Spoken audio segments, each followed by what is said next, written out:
Hello, everyone, and welcome to our Cloud Launch and Learn episode. And today we have our guest Marcel. Hi, Marcel. Welcome to the studio. Hi there. Hi, Alkin. Thank you, Cloud Lunch, and then again for having me come talk to everybody tonight. And yeah, good morning, good afternoon, good evening, depending where you are, I guess.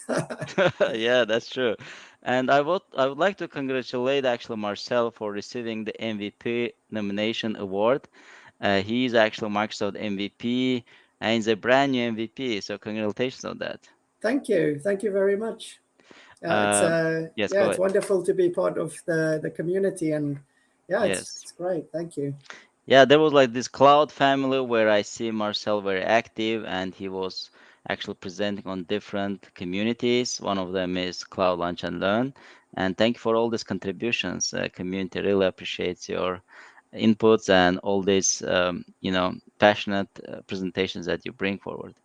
Thank you. No, it's yeah, you're very welcome, and it's nice to be sharing the knowledge with the community, and wherever anyone can find something useful, it's really makes me happy and great. Yeah, it's great. That's great. Yeah. Let me switch to the slide now, which is for today's presentation. As you know, folk, we are going to speak about, actually, Marcel is going to speak about automate Azure role-based access control using the Azure DevOps. That's going to be a topic. But what you see on the screen is actually the QCR code for the Microsoft Learn resources that you may scan, or there's a link as you see as well, AKMS over here, AKMS/AAGRFTD. You can also access that through web browser. And these are the wonderful resources that you want to have. So what are the surprise, Marcel, you baked for today's presentation? Is there any teaser you want to speak before switching to your presentation? No, I can start into the presentation. I think it'll be quite handy for a lot of people that has to manage and maintain fine-grained access controls in Azure using custom role definitions and RBAC. So, yeah, That's great. I have a demo as well. So I have slides like usual, and then after we'll go straight into a live demo as well. All right, that's great. So that now, without any overdue, please go ahead and start your presentation. And I will be on the backstage. If there's any questions, I will bring that, and we hope to get them all answered. Yeah, Thank yeah. Feel free to interrupt me when you. when there is a question. I'll check as well, and yeah, thank you very much. Sure, go ahead. Okay, so as I said earlier with Alkin, I'll be showing today how we can maintain and manage custom role definitions in Azure using DevOps and what it is and all that good stuff. So just a little bit about myself. My name is Marcel Lupo. I'm a Microsoft MVP in developer technologies.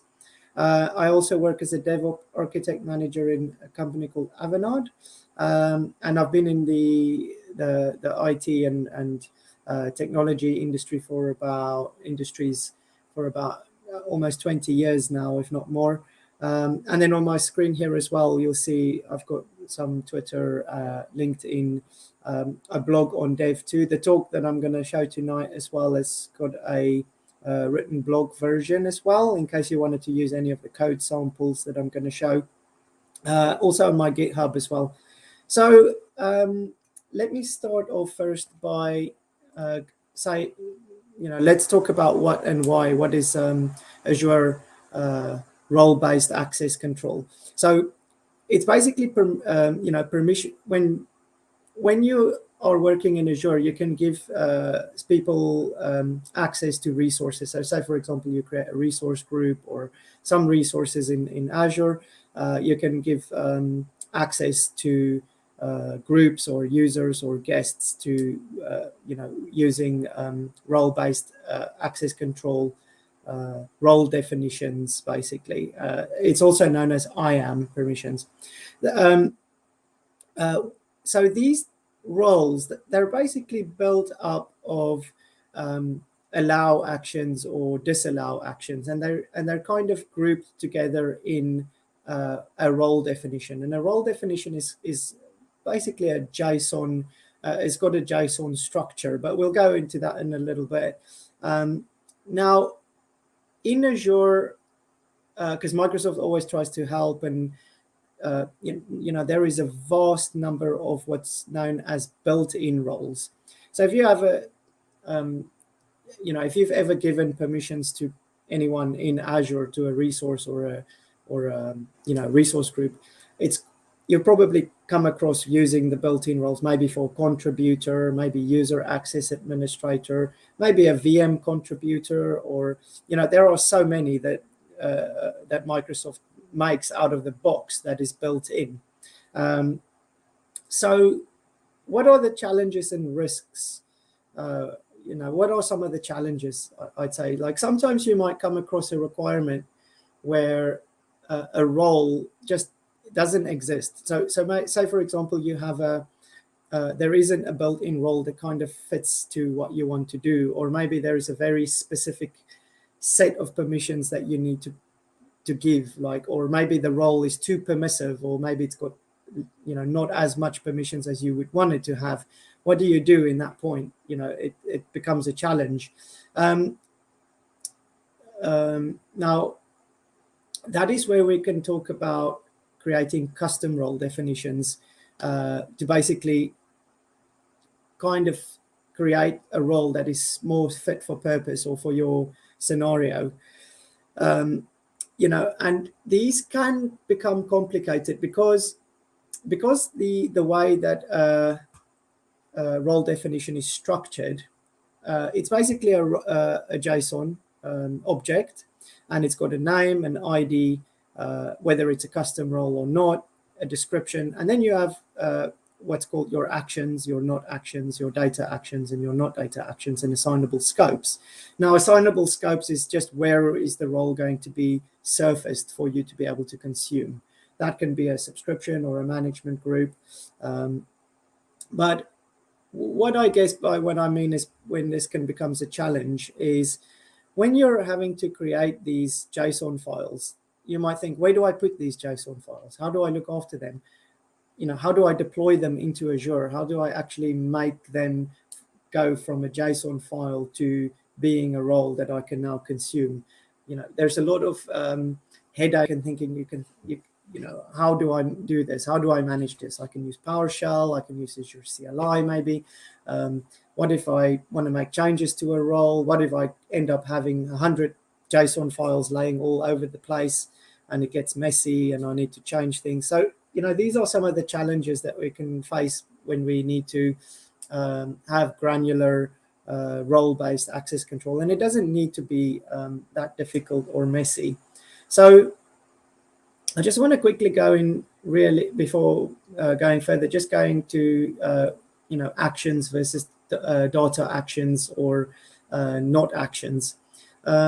So basically an action is just an array of strings that specifies a control plane action that allows a certain thing to be performed against a resource.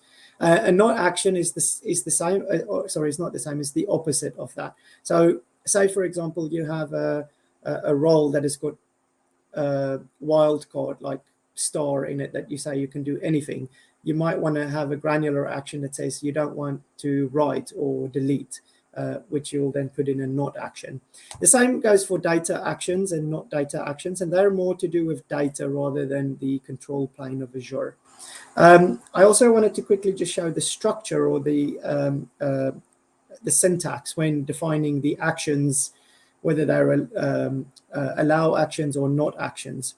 They generally start with company.provider/resource type/action. And you can use star for a wildcard.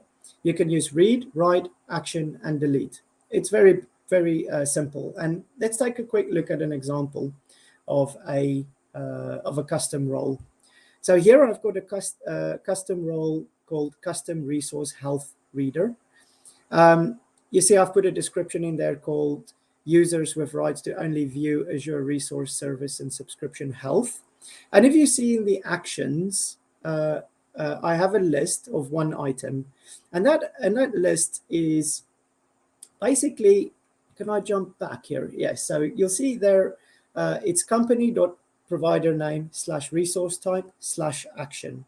If you look in this slide at the actions list, there's only one there. It's Microsoft.resource health /star, which means I want anything under resource health /read. So essentially, I'm saying anything in Azure Resource Health, I want to be able to read or view.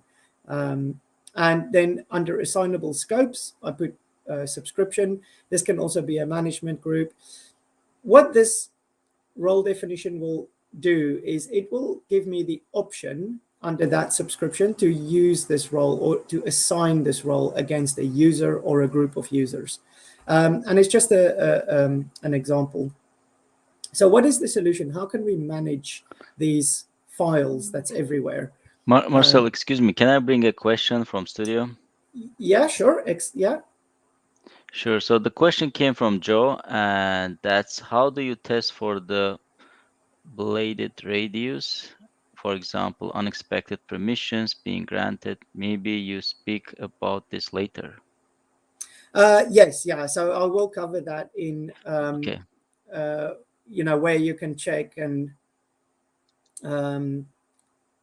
there's actually a very good link. I hope it will answer the question, but I will go a little bit into how you can really see, because I say here that you have resource health * read. What does that actually mean? Mm-hmm. And I do have a link that can explain that, and where you can actually look at exactly what permissions you're kind of dishing out to users. So just bear with me a little bit, and we'll get there. Awesome. Thank you very much, Joe, for asking that.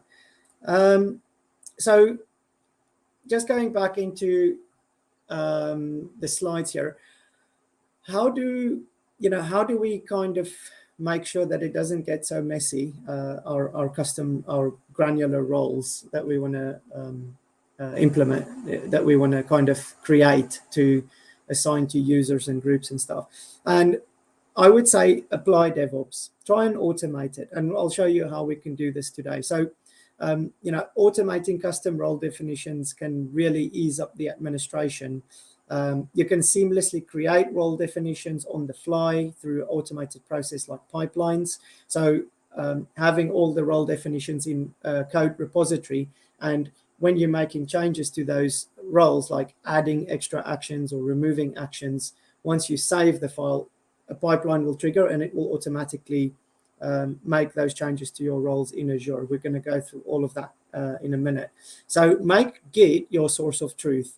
You have version control, you have a history, all this sorts of good stuff that you can get out of Git repositories will be very beneficial here. And I like to call this almost like security as code or permissions as code. It allows for centralized management of role definitions and can really, really simplify the process involved in maintaining those custom roles. So I'm going to just end the slides here and jump straight into a demo that I want to show you guys. So I have here a Azure DevOps project and a repo called Azure Role Definitions. In my repo, I have a folder called Pipelines. I have a folder called Role Definitions, and I have a folder called Scripts. I don't know if it's actually big enough. Let me try and make it a little bit bigger. And then I've just got the normal git ignore and readme files and stuff. But what I want to show you is the role definitions folder.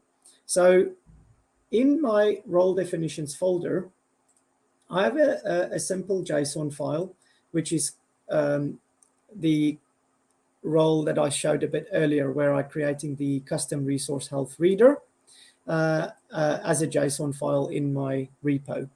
Now, what I want to show you is the pipelines.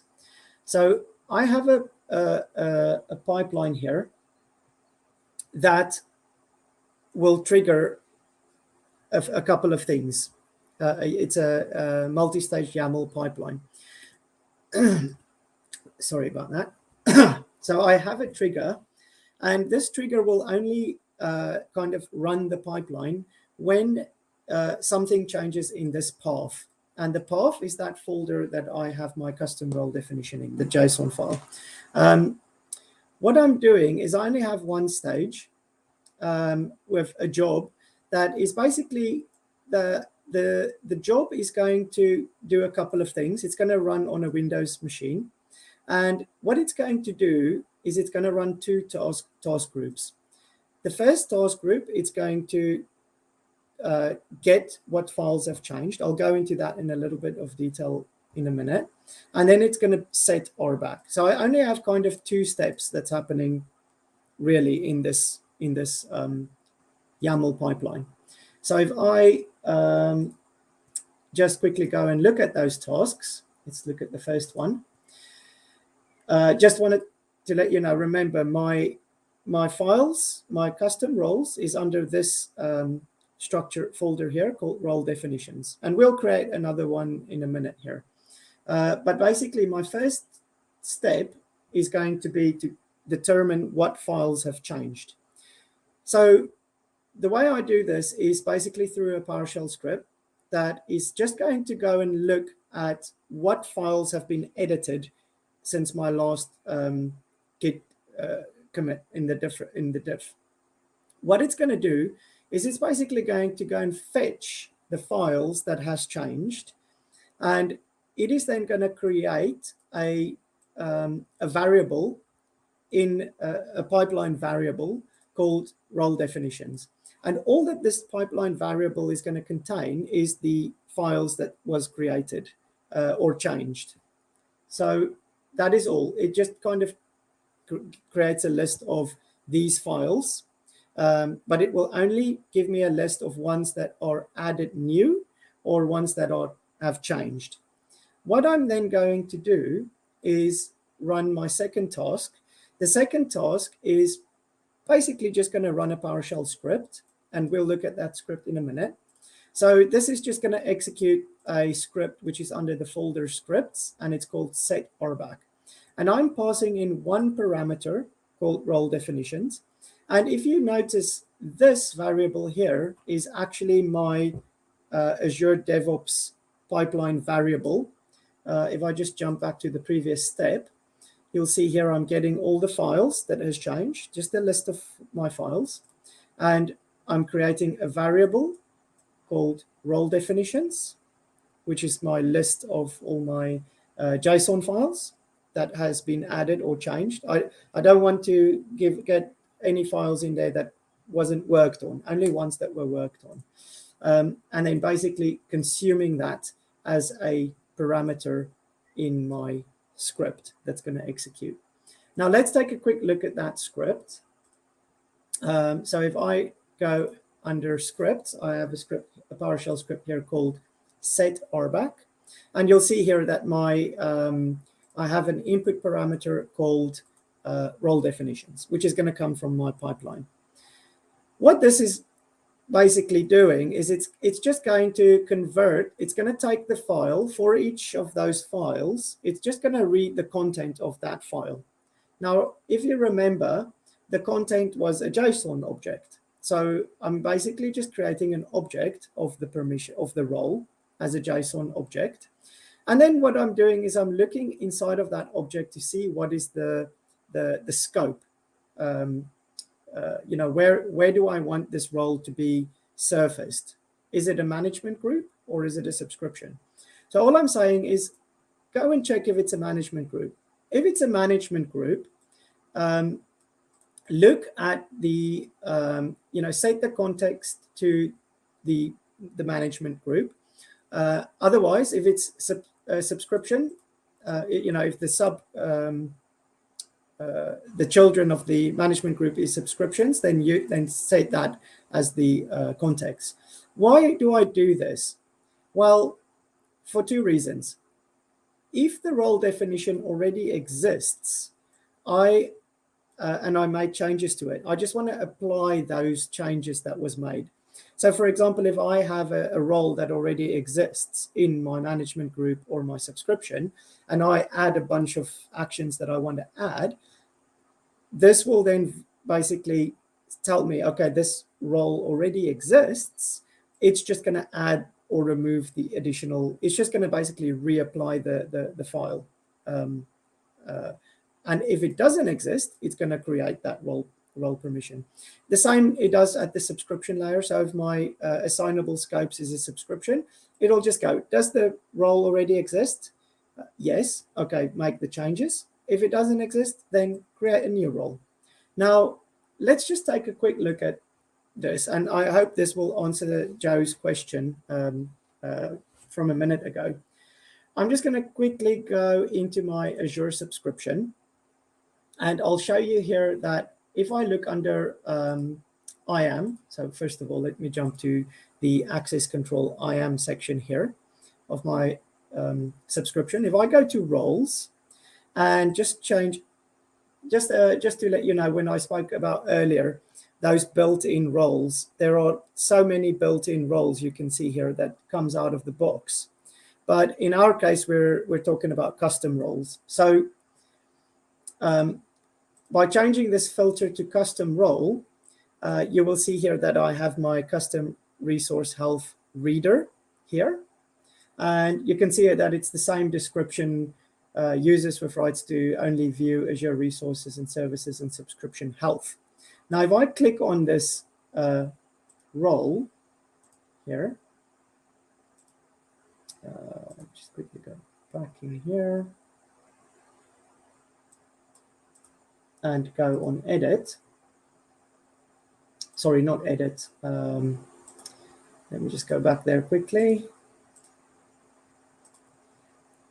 If I go to view, you will see here that the actions and data actions. Now, remember I said, if I just bring up the slides back here real quick and show this slide, you see here that my action was resource health star read, which means anything resource health I want to be able to read. So if we just jump back to that role, you'll see here that my Microsoft Resource Health, these are all the options that I have, and they're all set to read. Data actions, I've got nothing.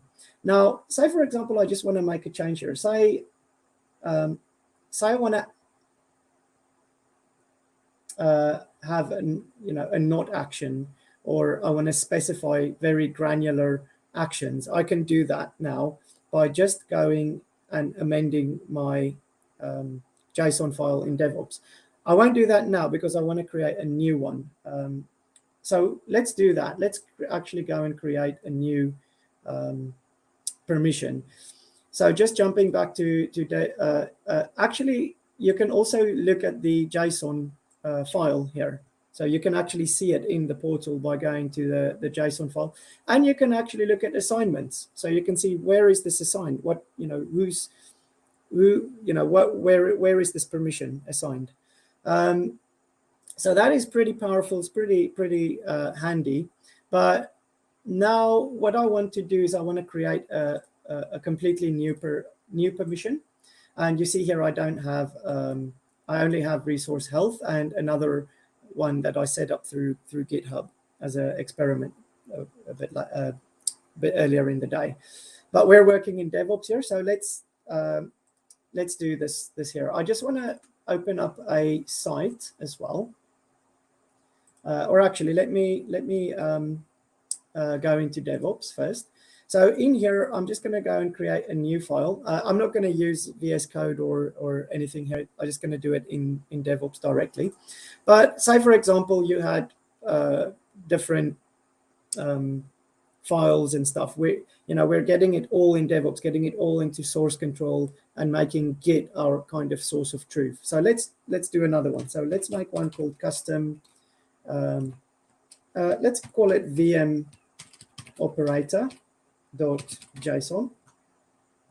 And I'm going to create that JSON file. And what I want to show you is, if I quickly go to this URL here,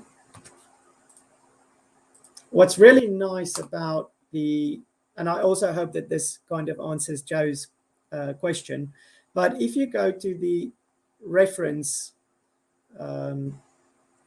for all the built-in roles in the Microsoft documentation, let me just quickly jump. It's a very massive page, this, but basically it lists out all of the Azure built-in roles. It's very well documented. So say, for example, contributor, owner, reader. In my case, I want something like a VM operator, a virtual machine operator. Maybe I want my admins to just turn VMs on and off, and minimal things. I don't want them to create VMs or delete VMs. I just want them to be able to see the VMs and maybe turn them on and off, or maybe a set of developers, I want to give them that access. Now, I can see here is a virtual machine contributor and a virtual machine user and a virtual machine administrator login. There is no real in between for me here. I either give them all or nothing. I don't really want that. So let me click on virtual machine contributor, and then I can see in here what are the actions and also a little description. So I can see, okay, Microsoft authorization, read, availability sets, location, compute, virtual machines, star. Again, it gives too much. This is too much permissions.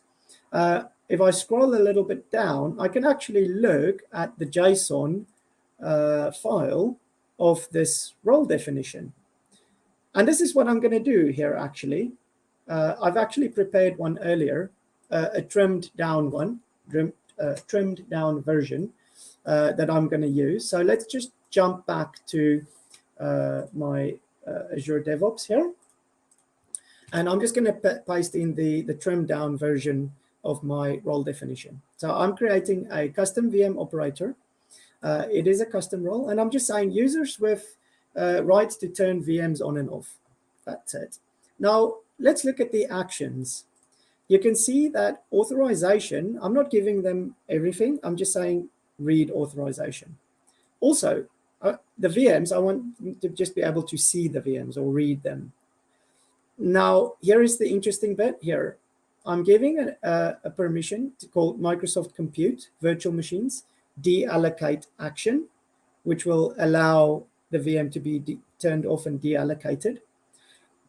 One to perform maintenance, one to start the VM or redeploy the VM or restart the VM. And then I can maybe give them as well insights, maybe look at the network in that if I assign this role to a resource group, and give resource group read as well. And I give my subscription that I want this to be surfaced in.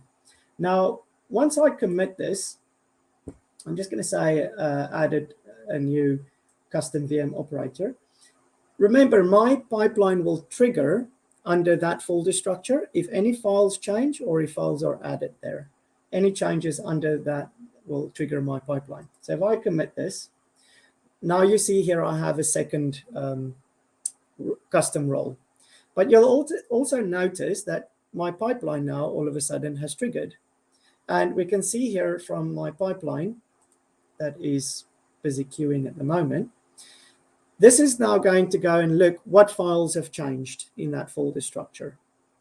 The files it has changed, it's going to create a list of those files, and then it's going to run my PowerShell script that's either going to change the existing role, or if it's a new role in our case, create that new role for us. But I'm not doing anything. You know, I could go for a coffee now.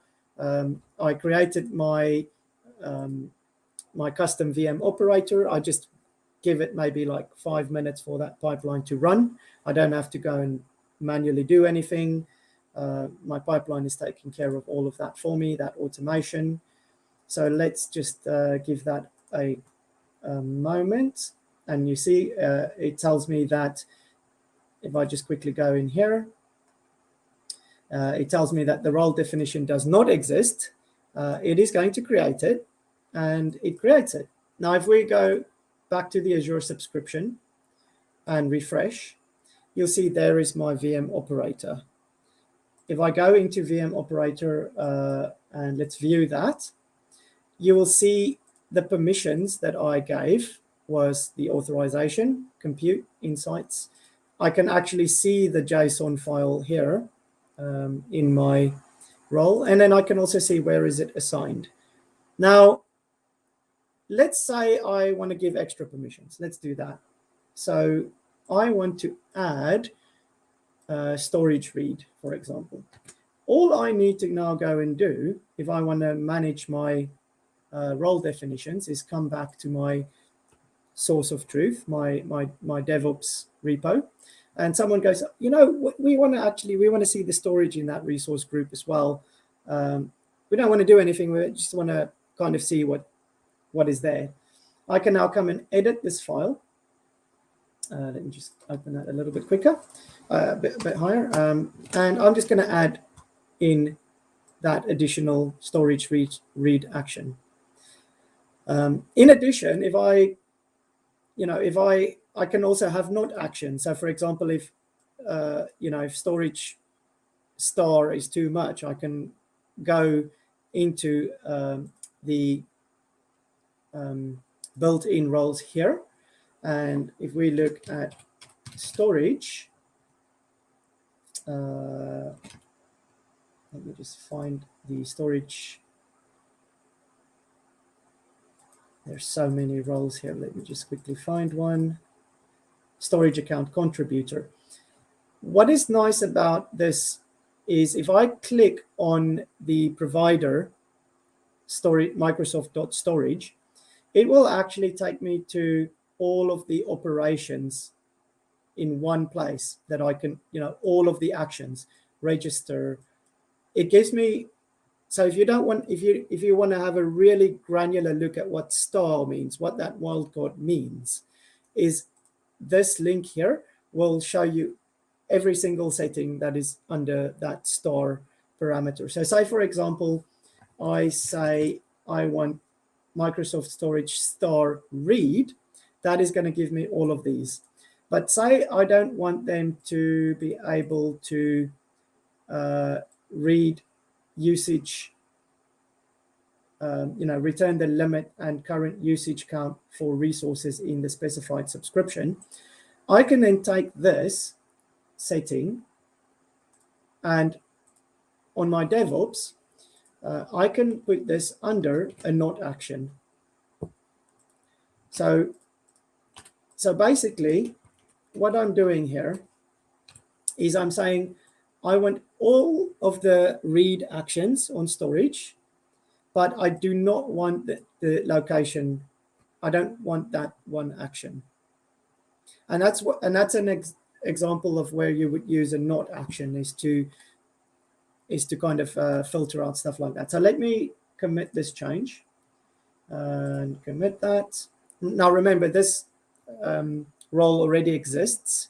So my pipeline should evaluate that process and it will just make the changes that I've currently wanted it to be made. So if we have a look at the pipeline, that's going to be triggered now. We'll just give that a moment. I think there's a couple of comments.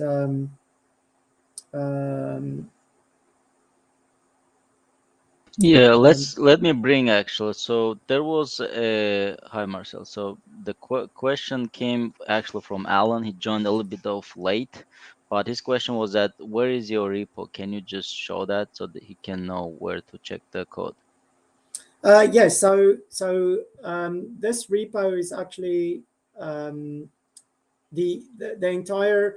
I don't have a GitHub repo for this specifically because it's in Azure DevOps. I do have a GitHub version of it, but if you want to get the exact code that I'm using here for DevOps, I have it on my blog, and that is in GitHub. So the files that you need is actually on my blog, and I can share a link here.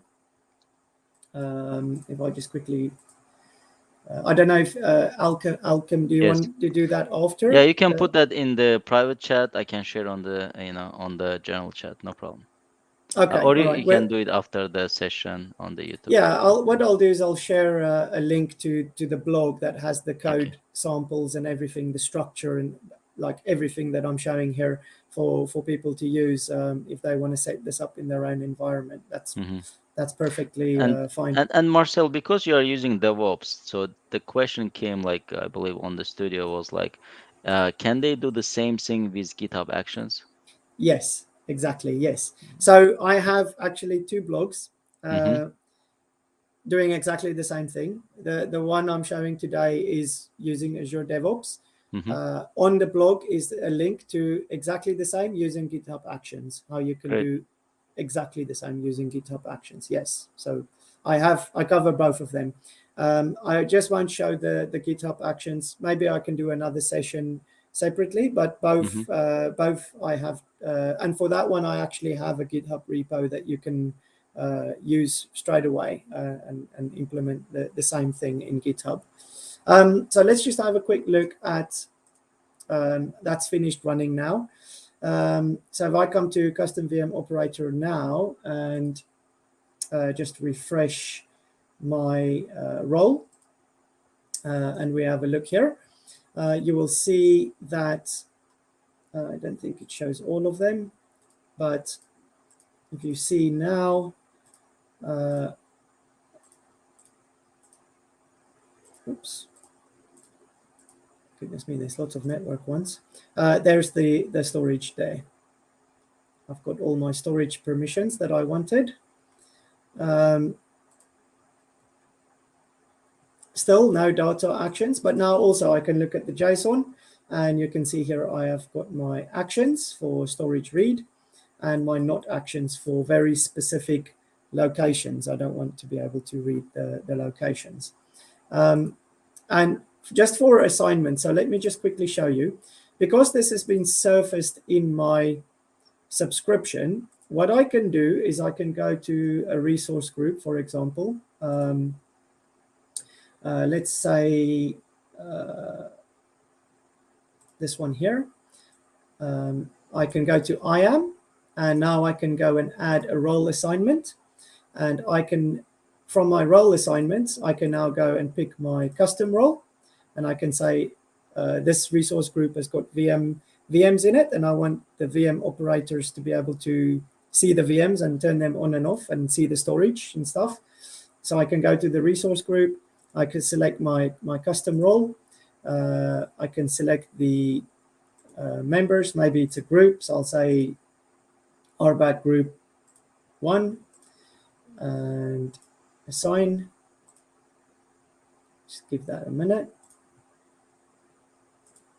So I can see the role assignments now is using my custom VM operator. So if I go back to my subscription, look at IAM, come to roles, let me just make this a little bit bigger, select my custom roles, look at the VM operator, I can look at assignments. It just maybe takes a minute, let me just do that. Don't know why that's not showing up now. It maybe just takes a minute there, but you should populate this in a bit. Don't know why that's not showing now. I think it's maybe just taken a little bit of time to sync. But if we look at the resource group that I was just in, which was this one, and go to my IAM, look at the role assignments on this resource, you will see there is my custom VM operator. And what's good now, or what's nice, is it's all my role definitions is in one place. I don't have to have PowerShell scripts lying around everywhere, or have, lose track of what roles I have and what roles I don't have. And that's why I was saying in the slides, make Git your source of truth. so that whenever you need to make changes, you can just come into Azure DevOps or GitHub, depending where your repository is, and you can just make the changes on the fly. If the permissions is too much or too little, you can come here, you can tweak them. Once you commit that code, you can even have branches that gets reviewed by someone to say, oh, we need a permission change. They can create a branch, they can make the permission change. That can then be reviewed by someone through a pull request. Once they have the pull request, the pipeline will run and update the role. There's lots of benefits to using Git because you have the tracking, you have the history. So for example, I can see in the history here, let's have a look here. You can see what it used to be, and the next, from this commit, this was what it used to be, and then the latest commit is that's what's changed. So for example, if I just make this a little bit bigger, how can I hide this screen here? I don't know if you can see that, but you can basically, using Git, you can see. So what I mean by why it's a good method as well to use Azure DevOps is if you have a role and all of a sudden someone changed that role, so maybe they gave a little bit too much permission, or maybe someone changed something, a month goes by and you can't really remember what the permission was, and you realize I need to revert that, it's maybe too much permission. You can just come into the Git repo and you can look at the history. It's very, very handy to have. You have a question, Marcel. So there's a question from Andrej, and question is, why do you assign the role by clicking from the console? Shouldn't the assignment of the role be a part of the code? Let me just quickly read that. I don't think I understand. So why do you assign the role by... Okay, so let me quickly explain. So this this JSON file has got the setting here called Assignable Scopes. Now, what that means is, if I just quickly go back to my subscriptions, is my subscription will have roles that I can use. So for example, if I go to IAM, this one here is not applying the role to the subscription. It's just making the role available for me to use in the subscription. So what my pipeline is doing is it's creating this role for me to use. It's not giving this access to anyone. It's just creating the role. And this is what I want, because I still want to be able to manage who I give that access to. I don't want my pipeline to do that.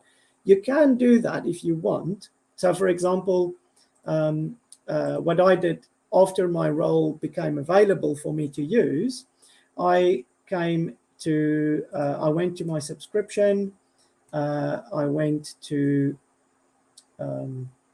the resource groups, and I said, I want to give that role assignment to RBAC group 1. This is for me a manual step, because you can automate this as well, but if you know which groups needs access to what. The main idea of this project, or this custom role definitions, is just to create the roles so they are consumable. So for example, I don't know if that answers your question, but you can automate this part where you give the role to someone by coming in here and assigning the role. But the purpose of the automation is not to assign the role, but just to make it available for use. Does that make sense? Thank you. Well, I will monitor that and let you know. So there's another question. I mean, let me bring it. Actually, this one is the first. So to remove the added custom role, use the code or the GUI. What's your suggestion there? These permissions are... oh, sorry. It's from Joe. To remove the added custom role, use code, or the GUI. Yes. Mhm. Okay. So one thing that my pipeline does not do is remove the role. So if you're creating or changing roles using this method, you see here if I create an extra role, like I can create a third, a fourth, a fifth one, or I can amend existing ones. Say I want to delete a role, unfortunately, and you could probably just program that logic into your pipeline.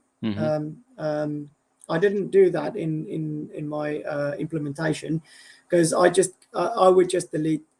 The way I would do it is just delete the role manually using PowerShell, and just delete the JSON file here.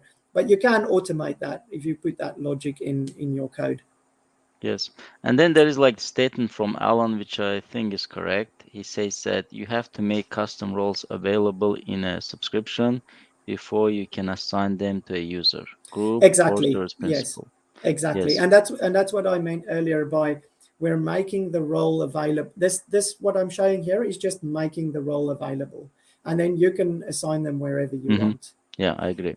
And there's one more question from Joe, so it's basically regarding those permissions.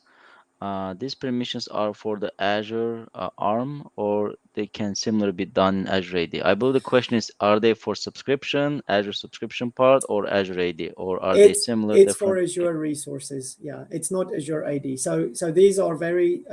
If I just quickly jump back to the slides here, the syntax is basically the company.provider/resource/action. So these pertain particularly to Azure resources, resource group, storage accounts, things like that. So definitely on permissions, not really anything to do with Azure Active Directory. Yeah, great. Yeah, that's basically the most of the questions. Please continue. Thank you for response. Okay, no problem. I mean, I think that covers the demo really.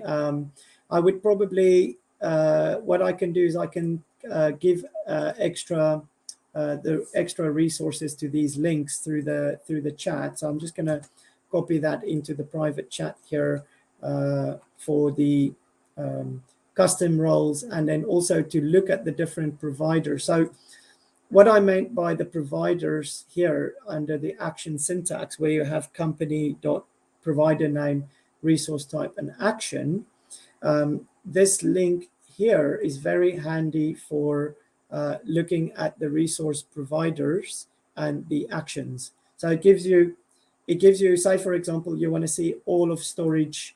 Let me make this a little bit bigger so it looks a bit bigger on the screen.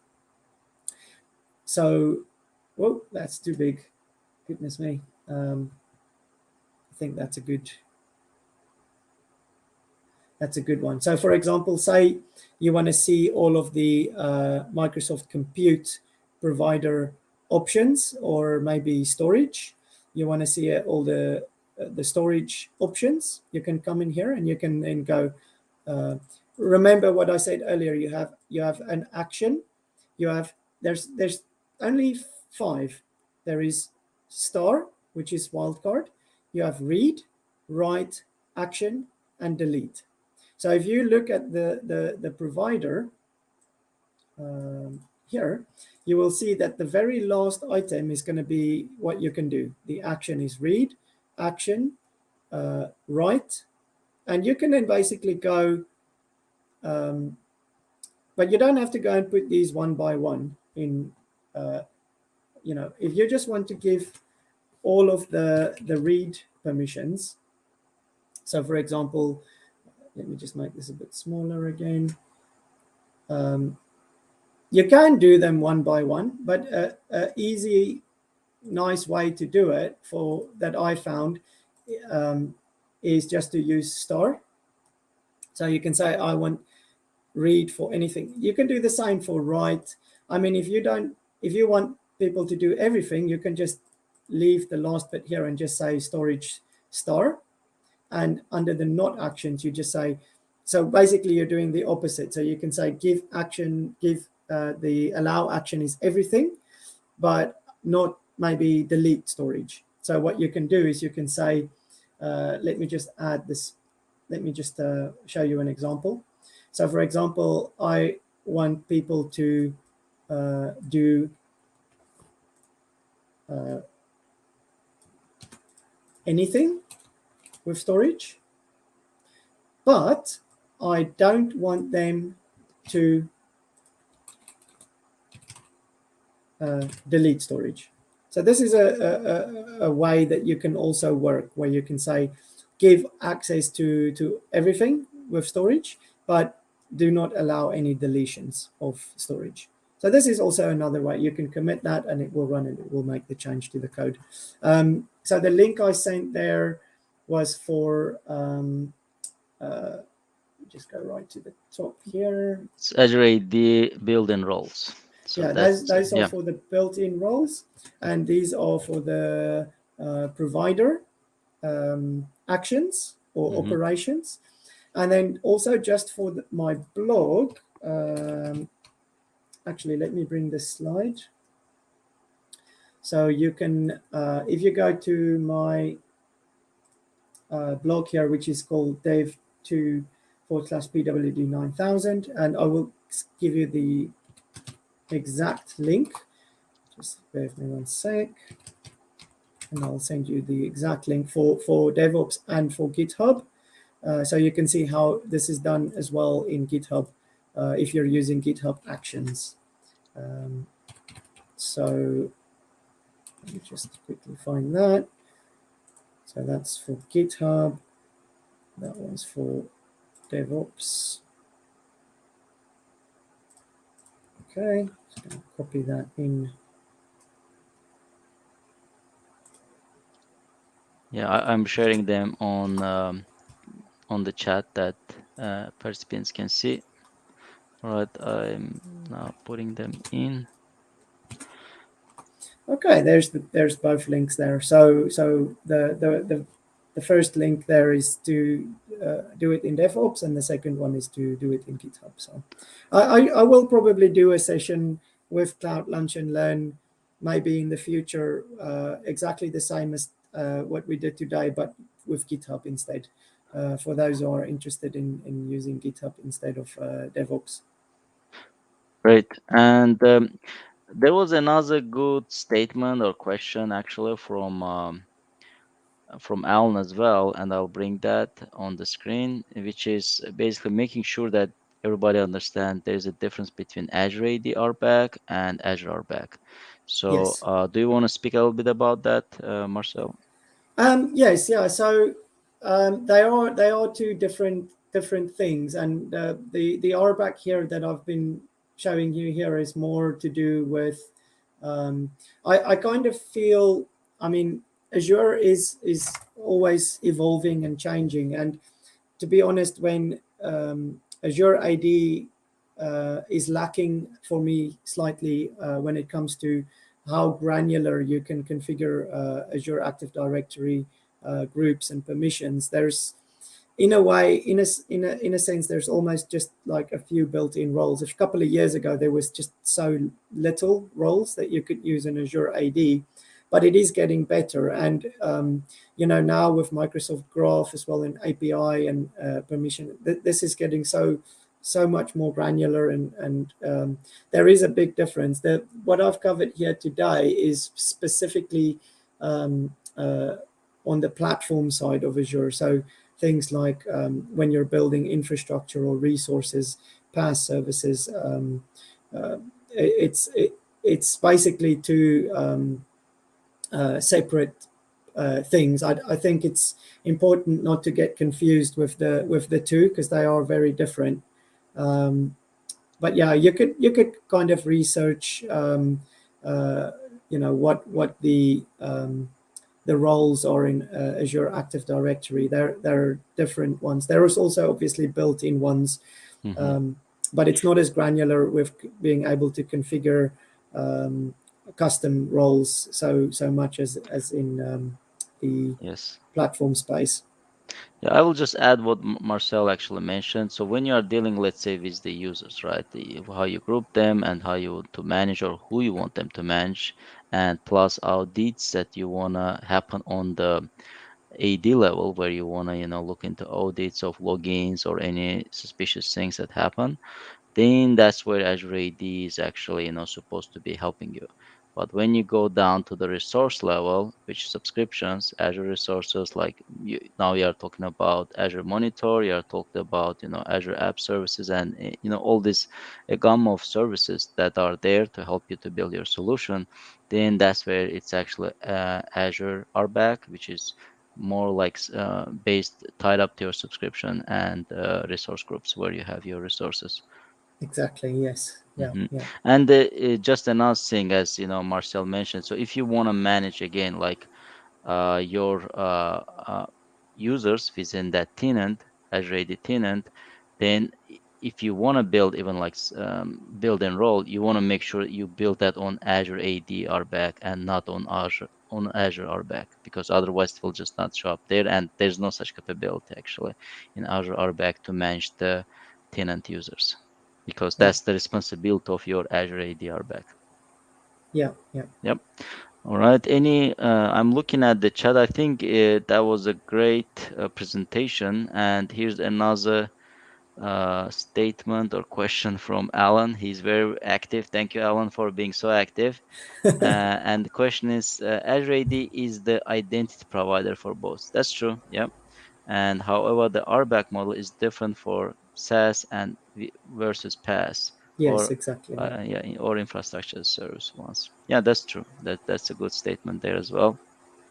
Okay, and Marcel, because of that great presentation, the next question is like where we should send all the viewers, all the followers, how they can, follow you, or where they can get this information and check what you do.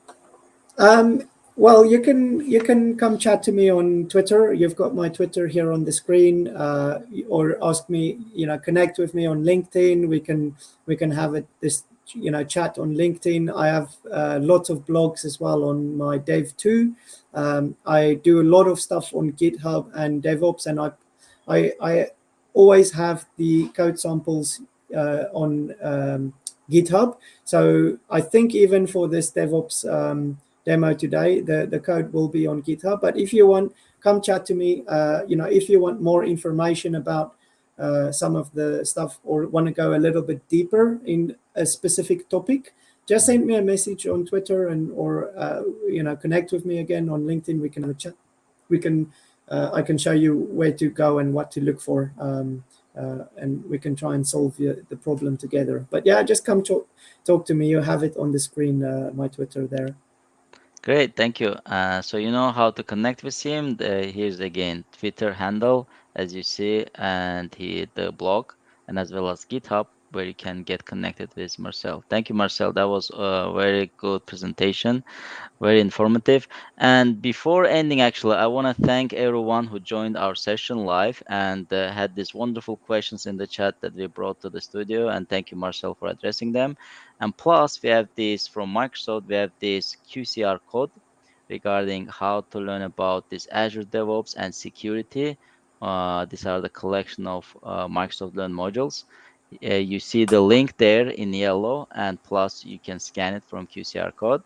Plus, Cloud Launch and Learn continues every week. So go ahead and check the link that I shared on the chat. And please register for our next session next Wednesday. And, thank you again, everybody, for participation. It was awesome to be here. And thank you, Marcel, for a great job. Thank you. Thanks for inviting me, Alkan. Yeah. Have a lovely evening. Thanks for everyone who joined, and yeah, have a great evening. And thank you. Thanks for letting me talk Thank you all. at the tonight. Thank All you. right. Thank you. Bye bye.